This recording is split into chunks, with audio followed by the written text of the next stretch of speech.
리틀 도서관, 매주 한 권, 휴먼 터치. 저는 일상에서 책과 다정하게 지냅니다. 사람과 세상과 더 다정하게 지내고 싶어서 책 맛보기를 합니다. 이번 책은 공간의 미래입니다. 저자 유현주는 건축가입니다. 책은 명품 가방이나 옷보다도 공간이 사람을 더 돋보이게 하는 시대의 도래를 알려줍니다.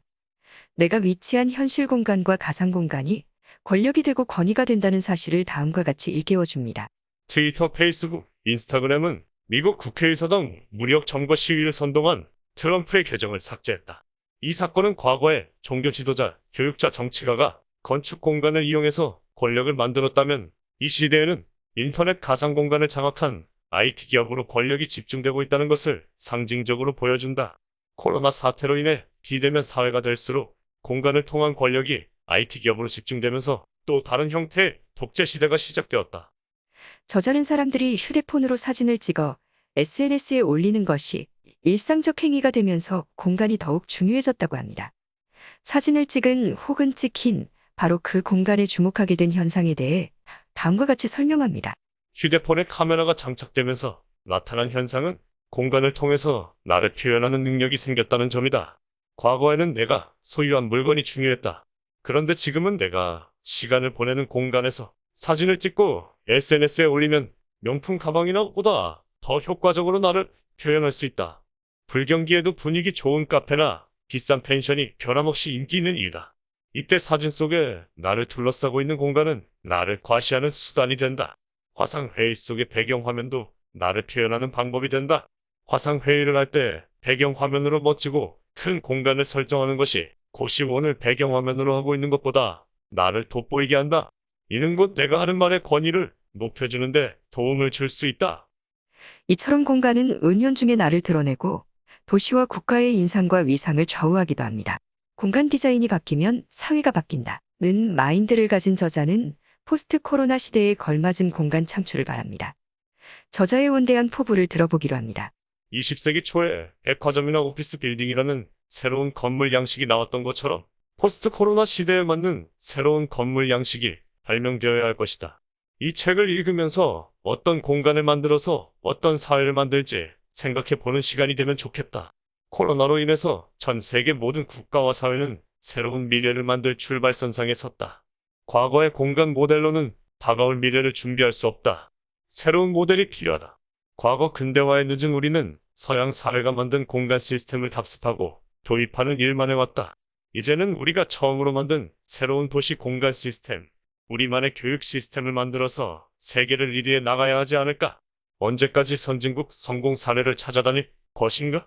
지난 20년 동안 우리 국민은 빨갱이와 토착객으로 상대방을 비방하며 분열됐다. 역사를 모르는 사람에게 미래는 없다. 하지만 역사만 이야기하는 사람에게도 미래는 없다. 미래는 미래에 대해서 구체적인 꿈을 꾸는 사람들이 만드는 것이다. 기후변화와 전염병의 시대를 사는 우리는 100년 후의 인류 역사를 결정하는 거룩한 책임을 짊어진 세대다. 미래는 그냥 오는 것이 아니라 창조하는 것이다. 미래는 오늘의 선택이 모여서 만들어진다. 저자는 책을 시작하면서 자신이 거짓 선지자일 수도 있다는 사실을 미리 자처합니다. 그러한 선포는 자신의 견해를 강력하게 분출하는 동력이 된 것 같습니다. 책은 건축가로서 평소에 갖고 있던 소신과 주장들로 가득 차 있습니다. 그야말로 글로 펼치는 연설이며 외침입니다.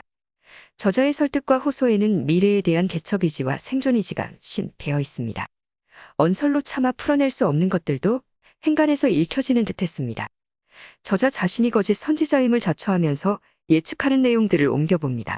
워낙 많은 변수가 있기 때문에 미래를 예측한다는 것은 사실상 불가능하다. 따라서 나 역시 거짓 선지자 중 한 명이 될 수도 있다. 그런 위험을 감수하더라도 이 책을 내놓는 것은 더 다양한 전공의 사람들이 다각도에서 예측할수록 사회가 올바른 방향으로 갈 가능성이 높아진다고 믿기 때문이다. 향후 온라인 공간은 기술이 발달할수록 점점 더 저렴해지는 반면 오프라인 공간은 점점 더 비싸져서 일반 대중은 온라인 공간에서 주로 생활하고 오프라인 공간은 부자만의 전유물이 될 수도 있다. 이러한 모습을 극단적으로 보여주는 것이 봉준호 감독의 영화 기생충이다. 영화 속 가난한 주인공들은 비좁은 반지하 집에서 인터넷에 연결되기 위해 와이파이를 찾아서 헤맨다. 오프라인 공간이 열악한 이들은 온라인 공간으로의 접속이 절실하다. 반면 부자 주인공의 집에는 거실에 TV도 없다. 대신 햇볕이 잘 드는 마당을 바라볼 수 있게 소파가 놓여 있다. 이 집에서는 쉴 때도 TV를 보는 대신 마당에서 햇볕을 받으면서 책을 읽는다. 초등학생 어린이도 스마트폰으로 놀지 않고 마당에서 텐트를 치고 논다. 부자의 공간에서는 미디어에 대한 의존이 없고 인터넷 공간이 필요 없다. 양질의 오프라인 공간이 있기 때문이다. 향후 많은 부분은 경우에 따라 온라인과 오프라인 공간으로 나누어져 행해질 것이다. 이렇게 재구성된 공간은 다른 형태의 권력 구조를 만들 것이다. 온라인 수업은 저렴한 교육이라는 새로운 세상을 열 것이다. 그런데 그런 세상에서 오프라인 학교가 상위 1% 이하 사람들만의 전유물이 될 가능성도 있다. 그럴 경우 그 1%의 사람들은 더욱더 공고하게 결속되어 그들만의 리그를 만들 가능성이 많다. 프랑스가 대학을 평준화시키자 오히려 그랑제콜이라는 엘리트 학교 졸업생이 프랑스 정재계를 장악했다. 시간당 품을 팔아 돈을 버는 중산층은 시간을 줄일 수 있는 온라인 쇼핑을 선호한다. 반면 시간이 남는 부유한 사람은 오프라인 백화점 쇼핑을 한다. 최근 백화점은 코로나로 인해서 대부분의 매장 매출은 급감했으나 명품 브랜드의 매출이 급증해서 전체 매출은 성장한 것으로 나타났다. 해외여행을 못 가는 스트레스를 명품 소비로 해소하는 것이다. 공간을 소비하지 못하면 물건을 소비하게 된다. 향후 백화점은 살아남기 위해 전체 매장에서 VIP들만 사용할 수 있는 공간을 늘려나가고 이외의 공간을 줄여나갈 것이다. 이미 샴페인바 같은 VIP 소비자를 위한 공간이 만들어지고 있다. 전염병이 장기화되면 VIP 중심의 공간 재구성 현상은 점점 더 심해질 것이다. 선택된 사람들만 지내는 구분된 공간은 계층 간의 갈등을 유발하고 그러한 사회는 지속 가능하지 않다는 것을 여러 혁명의 역사를 통해서 알 수 있다. 하지만 소비자를 얻어야 생존할 수 있는 기업 입장에서는 당장 눈앞의 위기를 극복하기 위해서 구분된 공간을 만드는 전략의 유혹을 떨치기 어려울 것이다. 소수의 고소득 소비자들만 사용할 수 있는 공간이 도시의 많은 부분을 차지하는 세상은 디스토피아다. 인류 역사를 보면 어느 시대 어느 사회나 계층이 만들어지고 공간이 구분됐는데 전염병은 이러한 공간의 계층화를 가속화시킬 것이다. 부자들의 공간은 더 커지고 밀도는 더 낮아지는 추세로 갈 것이고 그만큼 나머지 사람들의 공간은 더 줄어들게 된다. 전염병의 위험이 증가할수록 향후 상업시설에서는 안전한 소비 공간을 만들 것이다. 미국 프로농구 리그 NBA는 진행자들과 선수들 사이에 유리벽을 설치하여 일체의 접촉을 피하도록 운영했다. 체육관 벽면에는 전 세계 온라인 관중의 모습을 띄우는 스크린을 설치했다. 선수들은 가족을 비롯하여 일체 외부와의 접촉이 금지되어 있다. 거의 교도소 수준의 격리다. 그럼에도 자유를 반납하고 이를 실행하는 이유는 거액의 연봉 때문이다. 돈을 위해서라면 자유를 반납할 수 있는 것이 인간이다. 코로나 시대의 값비싼 독채 펜션은 몇 달치 예약이 끝나 있을 정도로 상황이다. 5성급 호텔보다 독채 펜션이 더 인기 있는 이유는 다른 손님과 공용 공간을 함께 쓰지 않아서 전염병에 더 안전하기 때문이다. 전염병으로부터 안전하고 비싸서 가기 힘들고 다른 곳에서는 잡기 어려운 공간을 만들면 여유 있는 소비자들은 선택하게 되어 있다.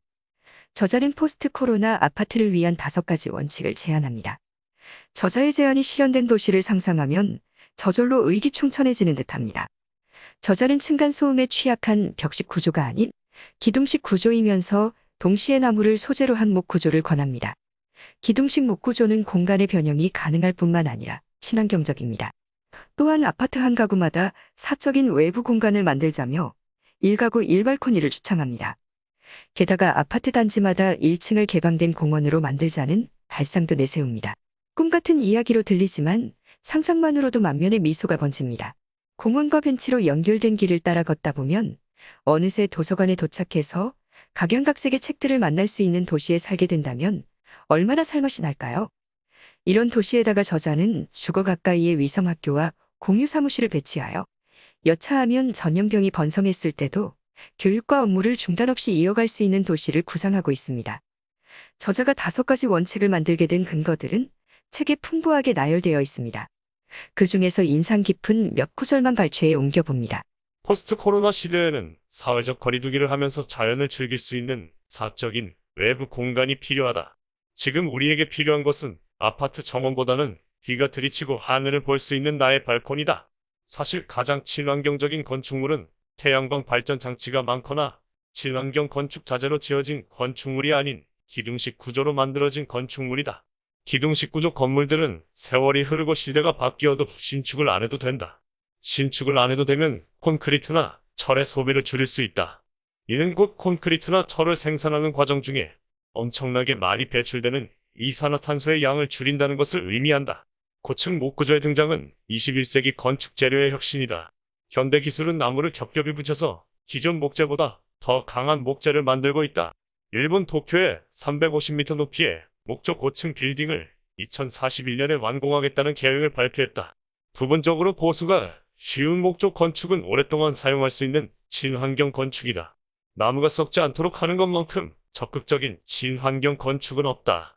고층 건물을 목구조로 만들 수 있다면 지구 온난화를 막을 수 있는 혁명이 될 것이다. 저자는 그린벨트에 관해 상당히 구체적인 견해를 피력하고 있습니다. 특히 비무장지대의 공간 활용에 대한 저자의 구상은 장차 비무장지대 개발 시대가 도래했을 때 일정 부분 반드시 참조하지 않을까 싶습니다. 비무장지대가 변화하게 되었을 때 저자의 구상과 얼마나 일치 혹은 불일치하는지 관전 포인트를 갖고 지켜보는 것도 흥미진진할 것 같습니다. 저자는 비무장지대의 군사시설 없애기나 공원 만들기에 만족하지 않습니다. 작은 도시 개발을 기획하고 있습니다. 저자의 구상을 엿보기로 합니다. 대한민국에서 가장 중요한 그린벨트는 남북한 사이에 위치한 비무장지대이다. 여기에 나는 남북한 융합을 위한 도시를 만들어야 한다고 생각한다. 일반적인 신도시가 아니라 자연을 보존하면서 동시에 남북을 연결하는 엣지시티를 제안한다. 남북 간의 교류가 시작되면 두 나라를 연결하는 고속도로가 남북 방향으로 나게 된다. 이때 도로와 비무장지대의 자연이 만나는 경계부에 도로를 따라서 선형으로 고밀도의 도시 개발을 한다면 자연 침해는 최소한으로 하면서 남북을 연결해주는 도시 공간을 만들 수 있다. 남북을 연결하는 선형의 보행 친화적인 도시를 만든다면 비무장지대 엣지시티를 통해서 남북한 주민은 서로의 땅을 걸어서 오갈 수 있게 된다. 자본주의와 사회주의라는 다른 문화적 차이를 융합시키는 여러 가지 행정적 실험도 할 수 있는 플랫폼이 될 수 있다. 누군가는 황당한 이야기라고 비웃겠지만 미래는 꿈꾸는 자들이 만든다. 이렇게 만들어진 선형의 평화도시는 남쪽과 북쪽을 연결해주는 도시가 된다. 남북한 젊은이들끼리 연애도 하고 공동 창업도 할 수 있는 일상과 경제 생태계가 존재하는 도시가 만들어지는 것이다. 엣지시티의 삼겹살집에서 남북한 청년들이 친구가 되고 결혼도 하고 벤처회사가 창업된다면 이보다 더 좋은 남북한 융합은 없을 것이다. 여기서 공통의 추억을 만들면서 서서히 하나가 되어갈 수 있다. 건축 현장의 실태를 잘 아는 저자는 정부의 인기성 정책과 시대에 뒤처진 건축법규에 대해 비판을 서슴지 않습니다. 그중 귀담아 들을 만한 것들을 추려 옮겨봅니다. 2019년 서울시는 도로 위에 공중도시라는 이름으로 청년 가구와 신혼부부를 위한 주거 1,000채를 짓겠다는 계획을 발표했다. 주거 약자 계층을 위해서 집을 짓는 계획에는 찬성한다. 하지만 왜 굳이 도로 위에 지을까? 개발해서 사람이 살게 해봐야 소음과 먼지, 무엇보다도 진동 때문에 좋은 주거 환경이 되기 힘들다. 미세한 진동은 예상치 못한 스트레스를 준다. 그래서 도로 위 건물은 슬럼화되기 쉽다. 채광과 통풍을 하겠다는 이유로 건물 사이를 띄워 짓게 하는 건축법규를 따르다 보니 건물 사이사이에 쓸모없이 버려지는 땅이 많다. 파리나 뉴욕은 건물 사이사이의 공간에 중정이나 뒷마당으로 만들어져 있다. 한편 우리나라 도시의 풍경을 망치는 것 중 하나는 1층에 만들어진 필로티 주차장이다. 시대에 뒤떨어진 원칙과 법규를 고집하면 공무원은 열심히 일하고도 도시의 진화와 발전을 방해하게 된다. 정부가 세금으로 낡은 건물을 리모델링해서 창업 지원 센터를 만들어 젊은이들이 공짜로 사용하게 해준다고 창업이 되는 것이 아니다. 민간 자본이 투자되게 하는 것이 한수 위방법이다. 젊은 사람들이 적은 돈으로도 창업이 가능한 세상을 만들 행정 소프트웨어로 업데이트해야 한다.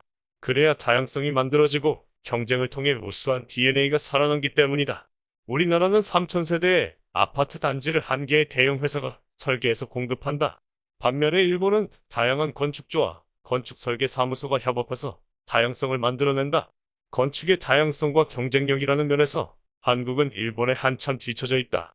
더 나은 주택 공급을 만드는 일도 세금을 쏟아 부으면서 단발성으로 그치기보다는 행정과 법규를 업그레이드할 필요가 있다. 잠실 아파트 단지가 아름답지 않은 이유는 하나의 설계사무소가 수천 세대의 아파트 단지를 설계했기 때문이다. 지루하고 아름답지 않게 느낄 수밖에 없다. 분당, 판교, 일산, 세종, 송도 거의 모두 비슷한 모양을 띠고 있어서 사진상으로는 구분이 가지 않는다. 이유는 LH에서 계속 반복해서 일을 하다 보니 똑같은 도시밖에 나오지 않는 것이다. 세종시를 왜 혁신도시라고 하는지 이해가 되지 않는다. 대한민국 역사상 가장 야심차게 만들어진 혁신도시가 이 정도니 다른 곳은 말할 필요도 없다. 이런 문제를 어떻게 해결할 수 있을까? 답은 다양성에 있다. 세종시는 확연히 다른 샌프란시스코 같은 도시로 만들었어야 했다. 엉뚱한 건축가에게 일을 맡기고 그게 불안하니까 이 사람 저 사람에게 자문만 받는다. 자문이라는 것은 심히 모욕적인 요청이다. 교통비 정도를 주고 자문을 받으려 하는 사회는 기본적으로 지적 재산권에 대한 개념이 없는 저급한 사회다. 이런 이야기를 하면 재능기부 차원에서 사회를 위해서 해달라고 말하는 사람들이 꼭 있다. 재능기부는 사회 발전을 위해서 없어져야 한다. 정당한 보수를 받고 그 일의 질을 높여서 일의 결과물을 통해 사회에 봉사해야 하는 것이다. 선배들이 재능 기부를 시작하면 재능 있는 후배들이 재능으로 돈을 벌 수가 없다. 결국 먹고 살 수가 없어서 그 분야를 떠난다. 나는 그런 모습을 많이 보았다. 한국의 K-팝이 세계를 주름잡는 것은 롤모델이 될 만한 선배들이 있었기 때문이다. 그 모델은 다름 아닌 유명해지고 돈을 버는 모습이다. 그랬기에 지금도 땀 흘리고 연습실에서 시간을 보내는 후배들이 있는 것이다. 윤리 도덕만 강조하는 사회는 위선자들로 가득 찬 사회를 만들 수 있다. 문화 강국은 지적 자산이 재산이 될 때 만들어지는 것이다.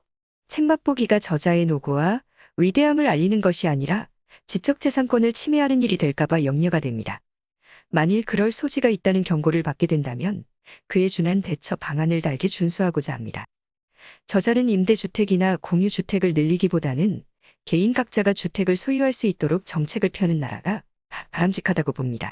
하지만 복지국가를 지향하는 차원에서 진행된 임대가 만연해져가는 이 시대에 설득력을 발휘하기에는 때늦은 감이 있어서 아쉬울 따름입니다. 저자의 논지가 좀 더 일찍 세상에 드러났더라면 많은 사람들이 임대보다 소유에 더 관심을 기울이며 열심히 살 수도 있지 않았을까 싶기도 합니다. 저자는 대다수의 사람을 지주로 만드는 것과 소장농으로 만드는 것 중에서 지주로 만드는 정책을 지지합니다. 그래서 저자는 아파트를 소유한 중산층이 많이 생겨났던 1970년대 우리나라 상황을 진짜 혁명으로 단정합니다.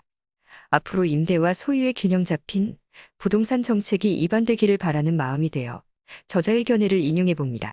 경제적으로 어려울 때 일자리 창출을 위해 공무원 수를 늘리고 계약직을 정규직으로 전환시켜주는 정치가들이 인기를 얻는다. 간과해서는 안 되는 점은 이 과정에서 나눠주는 자가 권력을 갖게 된다는 사실이다. 정치가는 국민의 세금으로 자신의 인기와 권력을 만든다. 홍길동 같은 정치가가 많다는 것은 경제가 성장하지 못하고 계층 간 이용 사다리가 없다는 반증이기도 하다. 1970년대에 등장한 아파트는 사회계층 간 이동 사다리 역할을 했다. 아파트를 사는 길은 지주가 되고 중산층이 되는 길이었다. 지금의 젊은 세대에게는 그런 사다리가 없으니 비트코인에 몰리고 동학개미가 되고 주식 양도세에 분노하는 것이다.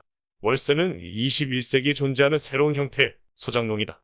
내가 돈을 모으는 속도보다 집값이 더 빠르게 오른다면 영원히 내 집 마련은 힘들다. 임대주택에 살면서 월급을 모아도 집을 사기 어렵다. 건강한 중산층을 더 많이 만들기 위해서는 청년에게 임대주택을 공급하는 대신 가급적 빨리 주택을 소유할 수 있게 해줘야 한다. 월세로 사는 것이 소장농의 삶이라면 아파트를 사는 것은 지주가 되는 것이다.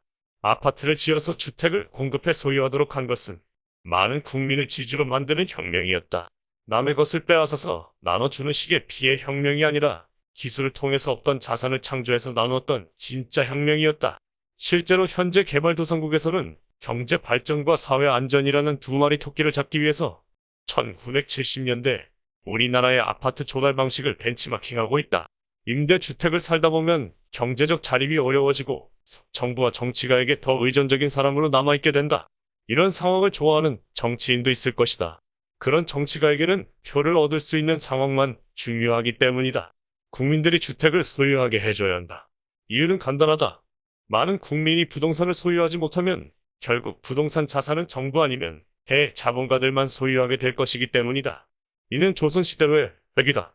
정부의 부동산 소유 비중이 높을수록 그 국가는 독재 국가가 될 가능성이 높다. 저서 자본과 이데올로기에 의하면 중세시대 유럽 전체 자본의 3분의 1이 교회 소유였다고 한다. 엄청난 부에 집중이다. 중세시대 때 교회 권력이 부패할 수밖에 없었던 이유다. 흥미로운 점은 현 시대에 중국 정부가 소유하고 있는 부가 중국 전체 부의 3분의 1이라는 점이다. 왜 중국 정부가 그렇게 부패했는지 알 수 있다. 전체 주택 중에서 임대주택의 비중이 커질수록 정치가는 국민의 세금으로 권력을 휘두르는 지주가 된다. 점점 더 많은 국민이 국가 소유의 임대주택에 살게 되는 것은 점점 더 많은 권력을 정치가에게 넘겨주는 일이다. 이들은 이렇게 말한다. 당신은 이제 집주인에게 쫓겨날 걱정이 없습니다. 비싼 집을 사려고 노력하지 않아도 됩니다. 좋은 말이다. 하지만 이는 저소득층에 해당되어야 하는 말이다. 중산층을 위해서는 집값을 떨어뜨려서 집을 소유할 수 있게 해줘야 한다. 역사를 보면 농경사회가 시작된 이후 어느 사회건 자본주의의 경제 원리가 적용되지 않았던 시절은 없다.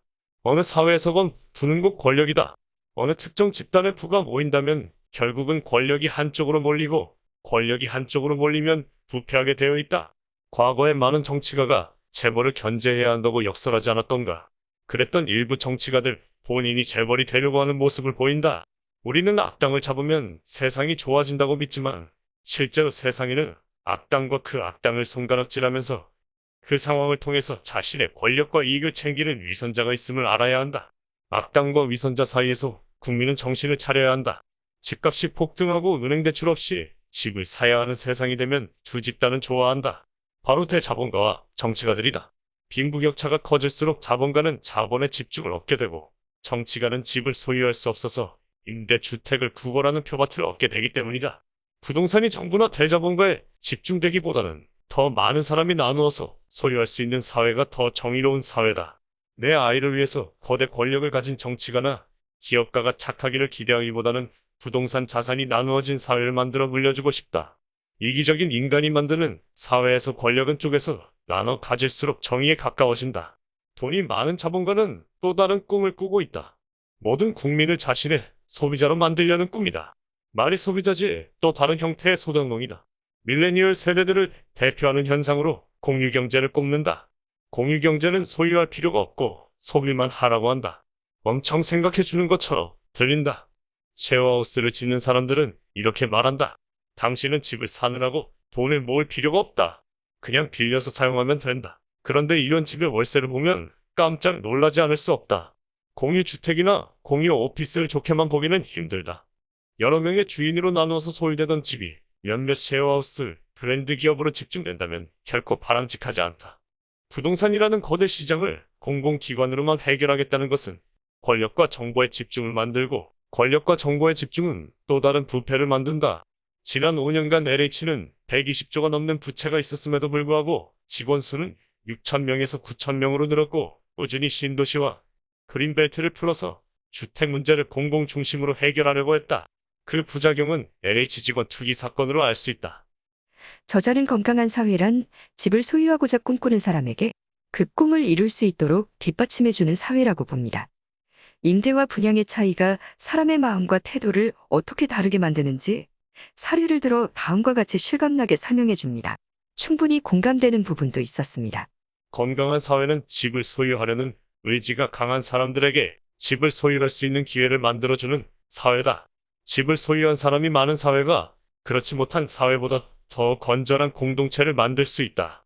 그렇게 단언할 수 있는 이유는 이미 소련, 북한, 동유럽의 사례를 경험해 본 바 인간은 그렇게 착하지 않기 때문이다. 임대주택에 사는 사람들은 자기 동네에 대한 애착이나 이웃에 대한 존중이 집을 소유하고 있는 동네보다 낮을 수밖에 없다. 2016년 건축계에 노벨상 프리츠커상을 수상한 칠레 건축가가 디자인한 저소득층을 위한 주거는 독특하다. 그는 비싼 집을 살 수 없는 사람들을 위해 집을 절반만 지어서 분양했다.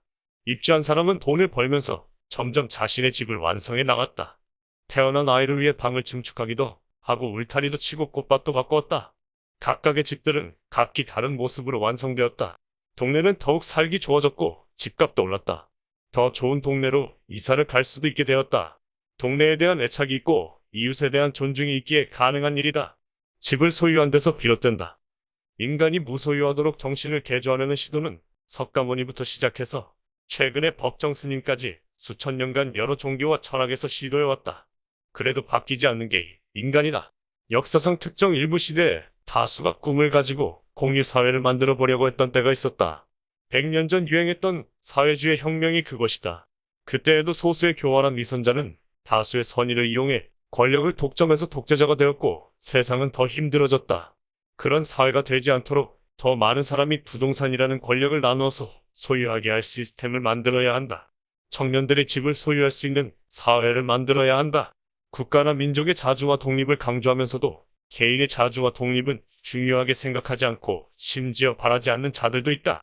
원래 국민, 민주, 정의, 민족 같은 거대한 담론을 이야기하는 자들 중에 자신의 권력보다 개인을 위하는 사람은 적은 법이다.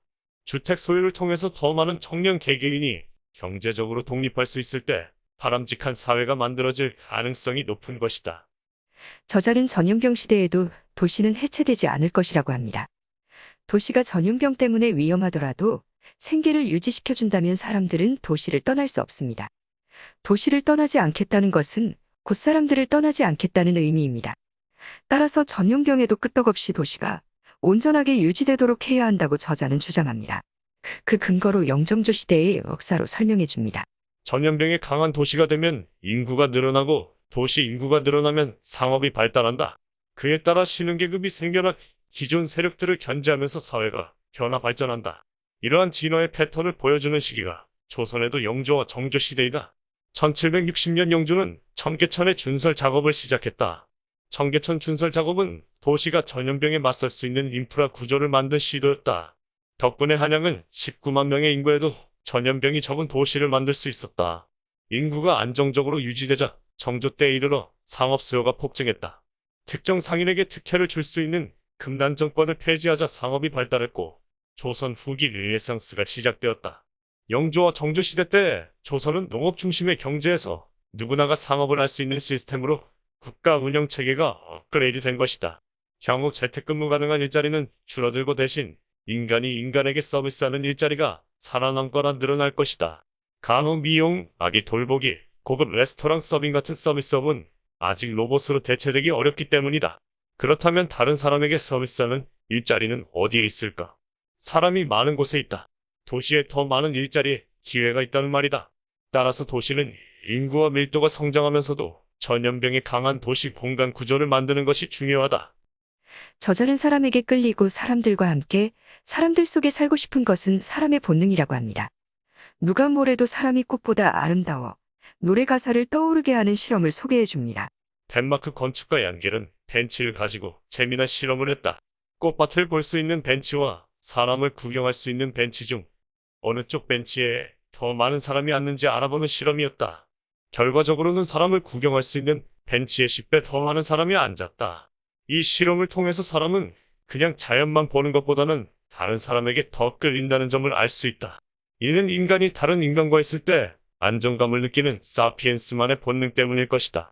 그런 성향 때문에 지금도 매년 트렌드가 무엇이지 파악하려고 노력하고 옷을 입을 때에도 유행을 따라하려 하고 1000만 명이 넘은 영화는 봐야 한다고 생각한다. 내가 대중의 흐름에서 이탈될 경우 불안감을 느끼기 때문이다. 더 큰 집단에 포함되려는 사람의 심리가 더 큰 도시로 사람이 모이게 만든다. 저자는 도시에 확충해야 할 공간으로 공원, 도서관, 벤치라고 봅니다. 그런 공간들은 계층 불문하고 누구나 방문하고 즐길 수 있기 때문입니다. 저자는 계층 통합을 가능하게 해주는 공간의 확충을 위해서 문제가 많은 자본주의를 오히려 이용해야 한다는 논지를 펼칩니다. 저자의 논지를 따라가다 보면 금방 쉽게 이루어질 것 같은 행복한 상상에 사로잡히고 맙니다. 상상하는 것만으로도 도시 전체가 화기애애해지는 듯합니다. 소셜 믹스에 대해 설명하는 부분을 옮겨봅니다.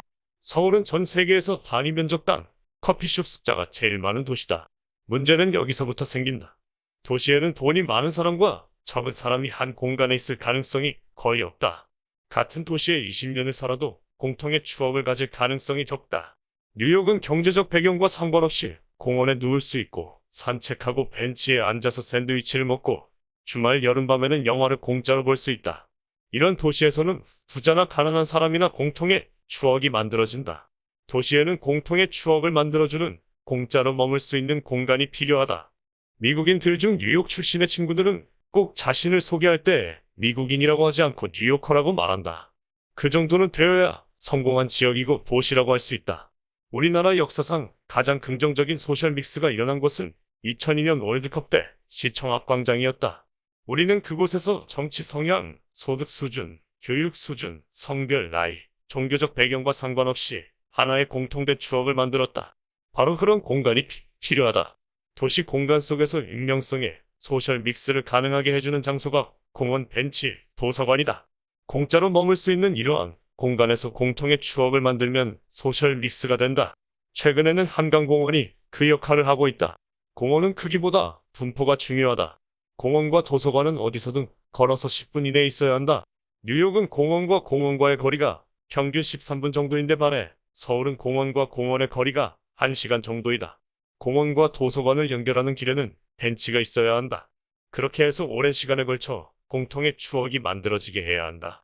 우리 사회에 소셜 믹스가 일어나고 서로를 이해할 수 있게 만들려면 이 도시의 1층 중요 지점에 공원과 도서관과 벤치를 만들어야 한다. 그게 우리가 이 시대에 만들고 다음 세대에 물려주어야 할 화목한 도시이다. 우리 사회를 더 화목하게 만들려면 공원이 필요하다. 이것은 우리 세대의 책임이다. 인간은 결코 부와 권력을 공평하게 나누고 싶어 하지 않는다. 역사를 보면 공평한 분배를 주장하던 자들이 나중에 오히려 독재자가 되는 경우가 많았다. 가장 좋은 시스템은 인간의 이기심을 이용해 좋은 세상을 만드는 시스템이다. 자본주의는 인간의 이기심을 이용하는 시스템이라서 사람들의 능력을 최대치로 끌어낼 수 있다. 개발업자의 이익을 위해서 펜트하우스를 100억에 팔게 해주고 대신 우리는 1층의 시민들이 누구나 사용할 수 있는 100평짜리 작은 공원을 가지면 된다. 펜트하우스를 10개 팔고 그 돈으로 1층에 시민들이 사용할 수 있는 1000평짜리 도서관을 만들면 된다. 저자는 사그라져가는 중산층을 다시 일으켜 세우고 싶어 합니다. 중산층을 탄탄하게 하는 방안으로 임대나 공유가 아닌 분양과 소유를 수월하게 해야 한다고 강조합니다. 임대나 공유의 확대는 곧 중산층을 차츰 소멸시킬지도 모른다는 예감을 들게 합니다. 중산층의 입김이 세면 어떤 사람들이 성가실까요? 상류계층과 하류계층 두 계층만 남는다면 어떤 부류의 사람들이 유리할까요? 당원계층과 인민계층 두 계층으로만 나누어진 나라는 상대적 박탈감이 덜할까요? 저자는 부동산이라는 권력을 나눠 가질 수 있는 시스템이 단단하게 유지되는 사회가 독재와 부패를 막을 수 있다고 봅니다. 청년들에게 중산층 인문과 부의 이동을 꿈꿀 수 있도록 해야 한다는 저자의 견해를 옮기면서 책을 덮습니다. 책 맛보기는 책 맛보기일 뿐입니다. 책을 통해 저자의 소신과 철학을 직접 만나보기 바랍니다. 우리나라는 1970년대에 시골에서 지주가 될 수 없었던 사람들이 도시라는 새로운 공간에서 기회를 찾았다. 아파트를 지으면서 어흥에 새로운 공간을 창조하자 중산층이 생겨나고 근대 사회가 완성되었다. 1990년에 들어서 젊은이들은 IT 기술로 온라인 공간이 만들어지자 네이버, 카카오, 다음 같은 기업을 만들 수 있었다. 부의 이동이 쉽고 계층 간 이동 사다리를 복원하려면 상업이 발달해야 하고 그러려면 기술 혁명으로 새로운 공간을 만들어야 한다. 새로운 공간을 만들면 새로운 부자가 만들어지는 기회가 형성된다. 이만 책 맛보기를 마칩니다. 지금까지 리틀 도서관 매주 한 권 휴먼터치 황진이었습니다. 책 맛보기는 그저 제가 경험한 책, 사람, 세상 이야기일 뿐입니다. 이야기하다 보면 사람이 덜 된 저 자신을 즐겁게 발견하게 됩니다.